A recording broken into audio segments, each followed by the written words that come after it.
Good morning all of you. आज की ई class में आप सबों का स्वागत है। मुझे उम्मीद है आप सब घर पे हैं और सेफ हैं। कल हम लोगों ने किया था कि माइक्रो टीचिंग जो है वो क्या है उसके बारे में हम लोगों ने थोड़ी बहुत जानकारी प्राप्त कर ली थी।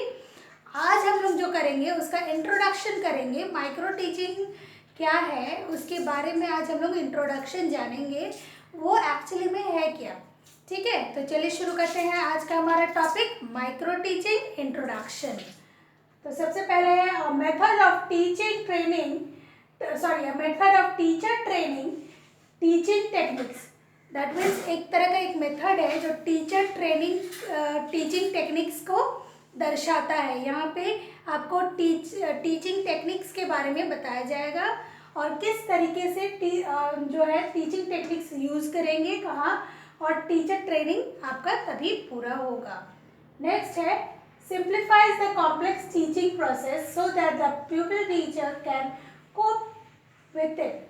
यानी कि जो कॉम्प्लेक्स है, जो भी टॉपिक कॉम्प्लेक्स है उसको सरलता से सिंप्लीफाई कर देता है, सरलता से उसको सुधार के उसको जो प्यूपिल टीचर है यानी कि आप सब जो स्टूडेंट टीचर्स हैं उन लोगों को कोप अप करने के लिए, उनको वो हासिल करने के लिए, वो उन चीज़ों को समझने के लिए आसान कर देता है माइक्रो टीचिंग। कॉम्प्लेक्स से सिंपल में आता है। ये कुछ टॉपिक्स ऐसे होते हैं जिससे जो प्यूपिल टीचर है यानी कि जो स्टूडेंट टीचर है वो नहीं समझ पाते हैं कि क्या टेक्निक उसमें यूज़ किया जाए। तो ये जो है माइक्रो टीचिंग उसको और सिंपल वे में करने के लिए रेडी कर देता है और वो जो प्यूपिल टीचर है वो उसके साथ कोप अप करने के लिए रेडी हो जाता है। नेक्स्ट है स्केल डाउन टीचिंग एनकाउंटर। यानी कि ये धीरे धीरे, कल भी मैंने बताया था कि स्टार्टिंग में जब आप पढ़ाइएगा तो बहुत हो सकता है कि गलतियां हो, लेकिन वो धीरे धीरे जो है वो स्केल डाउन कर देता है, वो गलतियों को धीरे धीरे कम कर देता है। सपोज पहले दिन हो सकता है आपको 5-6 गलतियां हो, फिर सेम चीज़ जब आप दूसरे टाइम पढ़ाइएगा तो हो सकता है कि 3 या 2 हो। तो धीरे धीरे क्या हो रहा है, वो कम रहा है, घट रहा है आपकी गलतियाँ। तो ये क्या करता है, स्केल डाउन करता है। स्केल डाउन टीचिंग एनकाउंटर, जो टीचिंग एनकाउंटर है उसको धीरे धीरे घटाता है।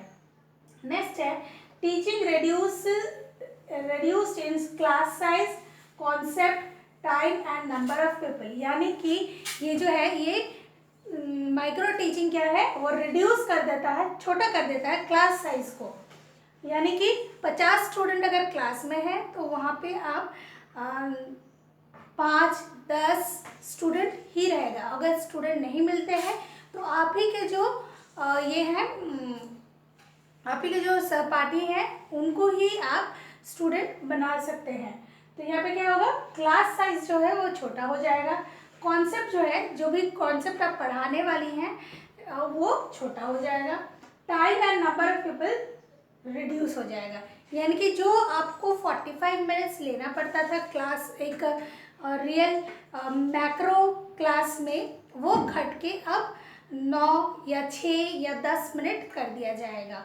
सो ये क्या है, नंबर ऑफ पीपल, टीचर्स का भी जो साइज़ है वो घट जाएगा। साइज़ घट जाएगा मतलब 50 की जगह पे 6 या 7 ही स्टूडेंट रहेंगे, या फिर आपके सहपाठी जो रहेंगे वही रहेंगे क्लास के अंदर। नेक्स्ट है micro teaching is one of the most important and new development in the field of teaching practice.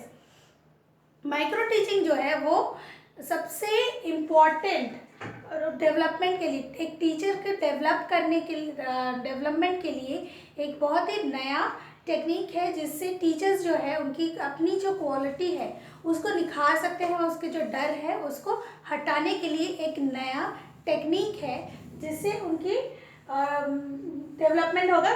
किस पे, प्रैक्टिस टीचिंग प्रैक्टिस के फील्ड में।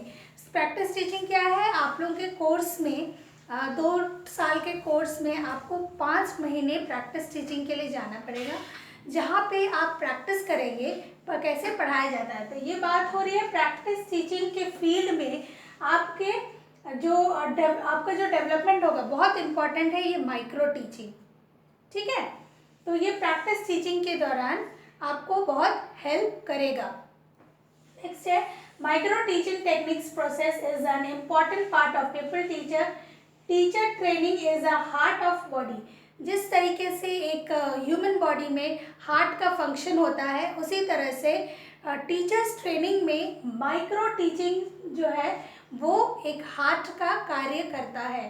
तो आप समझ सकते हैं अगर एक ह्यूमन बॉडी में हार्ट की क्या अहमियत है, उसी तरह माइक्रो टीचिंग प्रोफेशन में या टीचिंग प्रैक्टिस में माइक्रो टीचिंग का क्या अहमियत हो सकता है।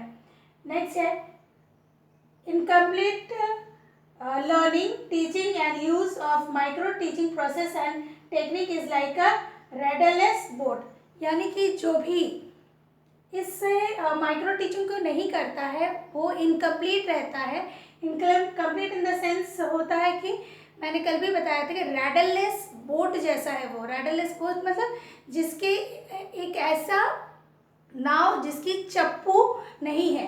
तो अगर टीचिंग प्रोसेस में कोई स्टूडेंट माइक्रो टीचिंग नहीं करता है तो उसका जो टीचिंग रहता है वो एक तो रहेगा ही टीचिंग, साथ में उसके हाथ में बीच नदी में फंस जाते हैं कोई अगर, तो बोट के अगर जो नाव होती है उसका अगर चप्पू नहीं होता तो आप किनारे तक नहीं पहुंच सकते हैं। इसी तरह अगर टीचिंग के दौरान अगर आपने माइक्रो टीचिंग नहीं सीखा या नहीं जाना तो आपके लिए ऐसा होगा जैसे रैडरलेस बोट जो फंस गया है बीच में और किनारे तक नहीं पहुंच रहा है। सो मुझे उम्मीद है कि आज का जो टॉपिक है माइक्रो टीचिंग ये आप सबों को समझ आ गया है। यदि नहीं आया है तो आज हम लोग क्लास में इसे डिस्कस कर लेंगे और इसे क्लियर करने की कोशिश करेंगे। धन्यवाद।